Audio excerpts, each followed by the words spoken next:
ब्रह्मार्पणम। परम ब्रह्म को अर्पित है मेरा ये उद्बोधन। श्राद्ध पक्ष चल रहा है। व्हाट्सएप और फेसबुक पर आपको तमाम बातें मिलेंगी, ऐसा करें, ऐसा न करें, इत्यादि करें, इत्यादि न करें। श्रीमद् भगवद गीता का एक ही श्लोक पर्याप्त है, जिसमें कहा गया है कि जो पितरों को पूजते हैं उन्हें पितर ही प्राप्त होते हैं, जो देवों को पूजते हैं उन्हें देवता प्राप्त होते हैं, और जो मुझे पूजते हैं परमात्मा को, उन्हें परमात्मा प्राप्त होता है। भगवान श्री कृष्ण कहते हैं। तो अध्याय 9 के श्लोक 25 को एक बार देखें। अन्य पूजाएं छोड़कर सिर्फ मुझे पूजो, सर्वधर्मान परित्यज्य माम एकम शरणम व्रज। श्रीमद् भगवद गीता के ज़माने में कोई अन्य धर्म नहीं था, जिन्हें आजकल हम धर्म कहते हैं, रिलीजियन, वो नहीं था। तो धर्म का अर्थ है कि जो दैनिक जीवन शैली है, जो हम धारण करते हैं, यानी कि जो पूजा पद्धतियां हैं, कल्ट हैं, उनको छोड़कर मुझे ही वर्ण करो। भगवान श्री कृष्ण के मुख से वेदव्यास जी ने कहलवाया। धर्म जीवन का अभिन्न अंग है। मैं इस चैनल पर धर्म की चर्चा करूंगा और सार्थक धर्म की चर्चा करूंगा, जिससे आप सबको लाभ प्राप्त होगा। क्योंकि ईश्वर को यही प्रिय है। क्योंकि यदि आप सच्चे धर्म में आस्था रखने लगे, जीवन धर्म में, तो जीवन प्रबंधन तो हो ही जाएगा। तो परमात्मा को पाने का प्रयास करें। श्राद्ध जो होते हैं, ये मार्कंडेय पुराण, मेरे सामने गीता प्रेस गोरखपुर का मार्कंडेय पुराण है। इसमें कुछ बातें बताई गई हैं, कुछ कथाएं हैं। मैं कथाएं नहीं सुना रहा, मैं प्रैक्टिकल और सच्ची बात कहता हूं। इन कथाओं को पढ़ने से आपको कोई लाभ नहीं है। श्राद्ध पक्ष में तर्पण करना चाहिए कि नहीं, करिए। पुरोहित के माध्यम से करना चाहें तो पुरोहित के माध्यम से करिए, और स्वयं जल लेकर अपने पितरों को स्मरण करके अगर अर्पण करते हैं तो वो करिए। ये सिंबॉलिक है। हम बर्थडे में केक क्यों काटते हैं?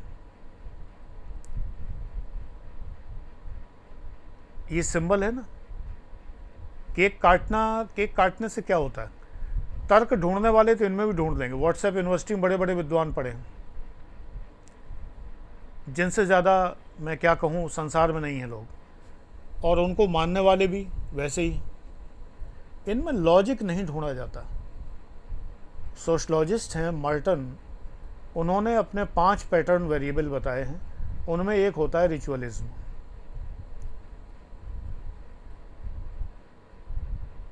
दो के जोड़े होते हैं, मैं उनमें से एक की बात कर रहा हूँ।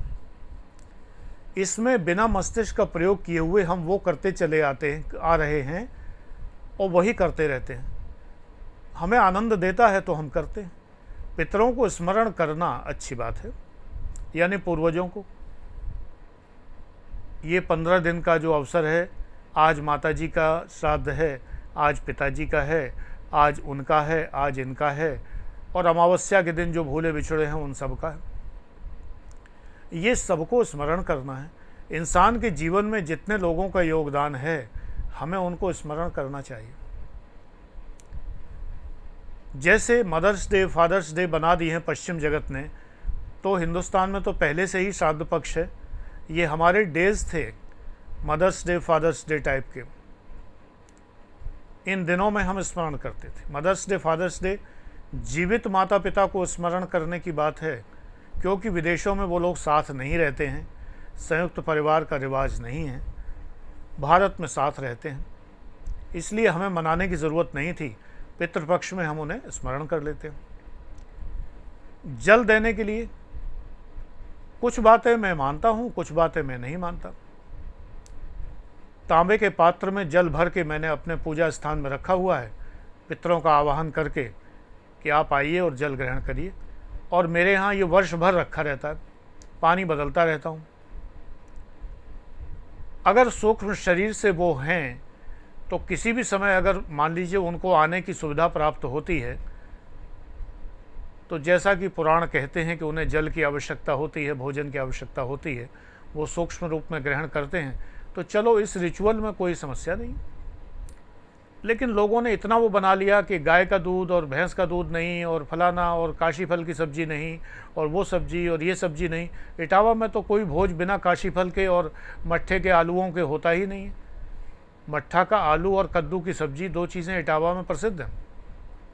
इसके बिना तो कोई दावत नहीं होती, चाहे शादी ब्याह हो चाहे श्राद्ध हो।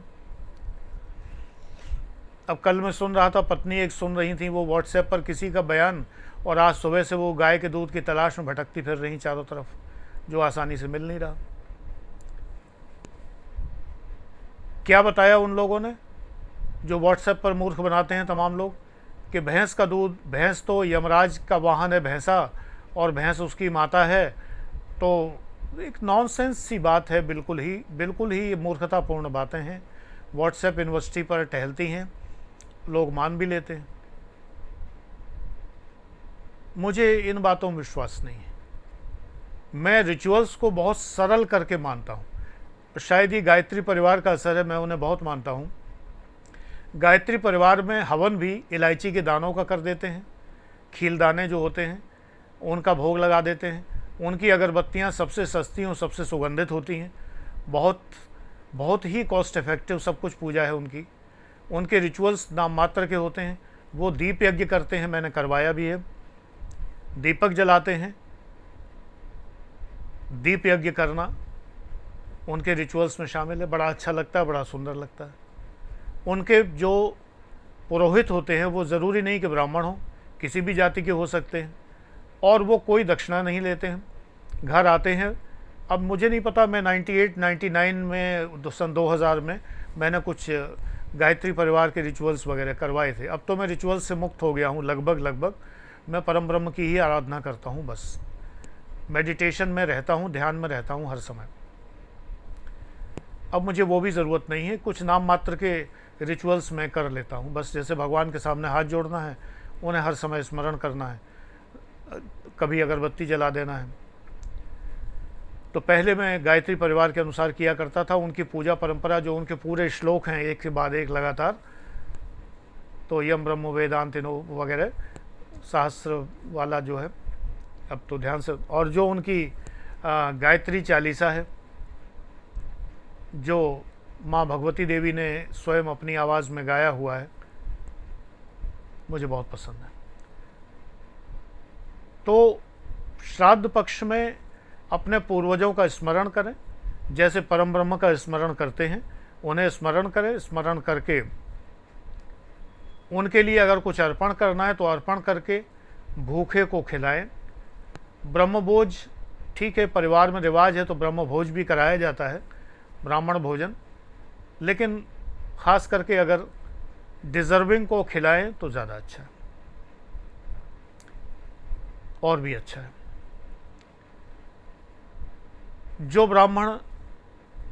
ब्राह्मणों को आउटसोर्स करने का ठेका लेते हैं, कि जो हमारे फैमिली पुरोहित हैं उनसे कहा कि पंडित जी 11 ब्राह्मण खिलाने हैं, पंडित जी ने किसी को भी पीला कुर्ता पहना के भेज दिया, तो मुझे उसमें श्रद्धा नहीं उपजती।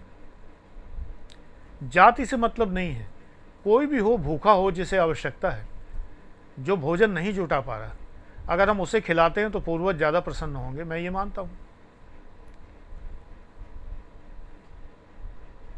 मूर्तियों पर जल चढ़ाने का, दूध चढ़ाने का, मिश्री चढ़ाने का, शिवलिंग को घी लपेटने का, इन सब का मेरा कोई मन नहीं करता।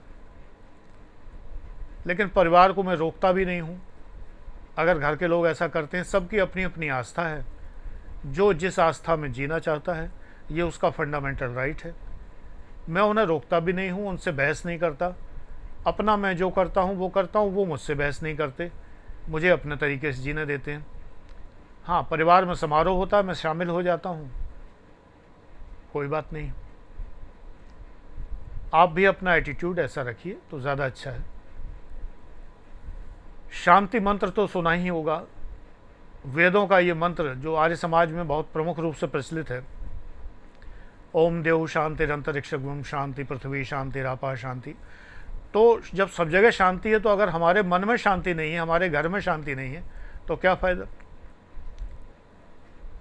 माता जी बच्चों को डांट रही हैं, डपट रही हैं, सबको धमका रही हैं कि जरा शांत रहना, कोई बोलना मत, और अगर कोई बोला तो टांग तोड़ दूंगी। कितने दुष्ट लोग हैं, सवेरे से उधम मचा के रखा हुआ है, मैं शांति मंत्र का पाठ करने जा रहा हूँ, ओम देव शांति। ऐ चुप रहो, शांति मंत्र पढ़ने दो हमें। कैसी शांति है? ऐसे घर में शांति कहाँ से आएगी? शांति हमारे मन में है। मंत्र पढ़ने से शांति नहीं आती है, शांति स्थापित करिए तब मंत्र पढ़िए, तब इसका 100 गुना प्रभाव, 1000 गुना प्रभाव, लाख गुना प्रभाव होगा। निगेटिव एनर्जीज से दूर रहिए। झगड़े, बहसें, फेसबुक पे बहस करने लगते हैं, झगड़ों से, बहसों से, तर्कों से आप जीतना चाहते हैं, दूसरों पे अपने को ओवर पावर करना चाहते हैं। मैं बड़ी मुश्किल में ही शायद ही कभी किसी फेसबुक के ग्रुप में कमेंट करता हूँ या पेज पर करता हूँ, वो भी सत्य बताना हो, कोई बहुत झूठ बोल रहा हो, और अगर मुझे लगे कि लोग कौवे की तरह टूट पड़ेंगे काँव काँव करते हुए, तो फिर मैं वहाँ बोलता नहीं हूँ, फिर उस ग्रुप को डिसलाइक कर देता हूँ और उस पेज को अनलाइक कर देता हूँ, ग्रुप से हट जाता हूँ। जहाँ नहीं चैना वहाँ नहीं रहना, सीधा फार्मूला। अब घर से तो हट नहीं सकते, तो एक शांत कोना ढूंढ लीजिए, नहीं तो हेडफोन लगा लीजिए, अफोर्ड कर सकते हो तो नॉइज़ कैंसिलिंग हेडफोन लगाइए।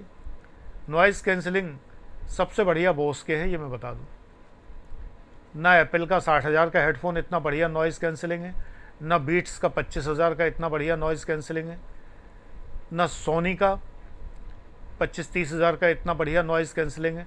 बोस का 25 से लेके 33,000 तक के जो हेडफोन है, दोनों बेस्ट नॉइज़ कैंसिलिंग है। सारी नॉइज़ ख़त्म हो जाती, कोई कुछ नहीं लगाया, अपनी मन पसंद सुनिए।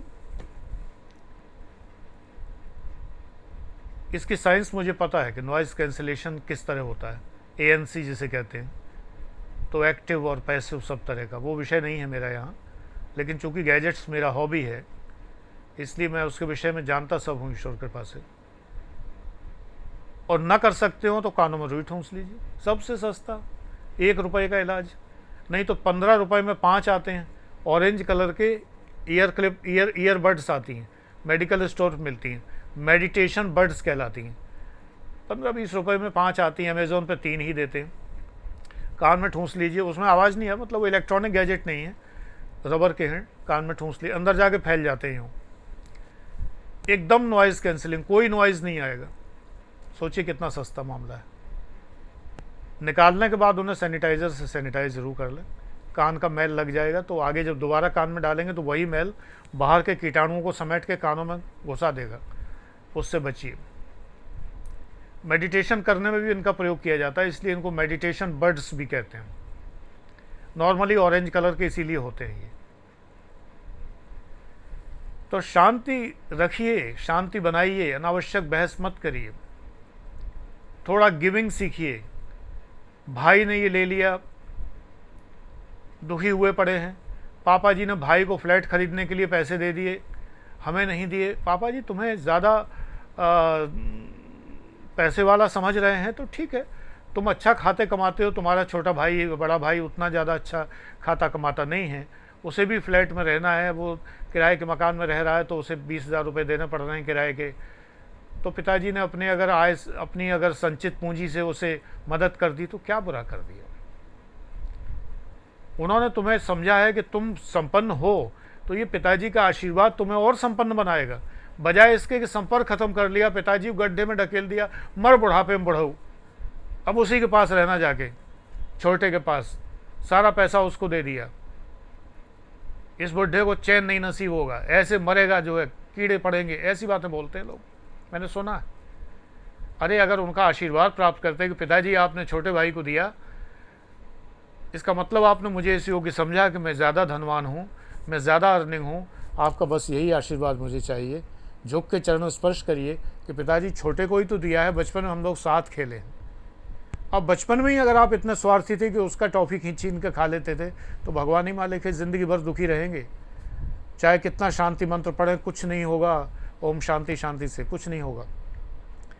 पितरों का स्मरण करिए और अपने माता पिता से क्षमा याचना करिए अगर आपने उन्हें दुख दिया है जीवित रहते हुए। सबसे बड़ा तर्पण यही है कि उनके चरणों में गिर के, वास्तविक रूप से तो है नहीं वो, उनकी फ़ोटो रखिए, उनके चरणों में गिरकर क्षमा मांगिए, रोइए कि मैंने बहुत बड़ी गलती की, जब आप जीवित थे मैंने आपको दुख दिए।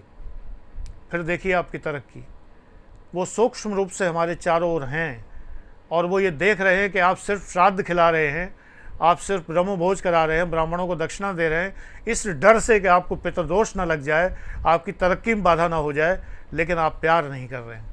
आप प्यार करिए उन्हें, भक्ति करिए उनकी, चाहे ब्रह्मभोज कराएं या ना कराएं, लेकिन ये ज़रूरी है। ईश्वर आपको सद्बुद्धि दे। मेरा ये वीडियो ब्रह्मार्पण है। इंसान को अर्पित करने से कोई लाभ नहीं है। इंसान कदर नहीं करता है, ईश्वर करता है। कल मैंने अपील की थी आप लोगों से कि कुछ सब्सक्राइबर्स गुरुदक्षिणा के तौर पर बढ़ाइए। मुझे लगता है कुछ लोगों ने बढ़ाया है। यूट्यूब बता रहा है कि 15 सब्सक्राइबर बढ़े हैं। लगे रहिए। जितने अधिक व्यूज़ मिलेंगे मुझे, इससे मुझे कोई आर्थिक लाभ नहीं है। जितने अधिक व्यूज़ मिलेंगे उतना ही बेस्ट कंटेंट आपको दूंगा। मेरे पास 1000 गुना कंटेंट है। विश्वास करिए कि वो दूंगा जिससे आपका जीवन बेहतर से बेहतर होगा। Thank you.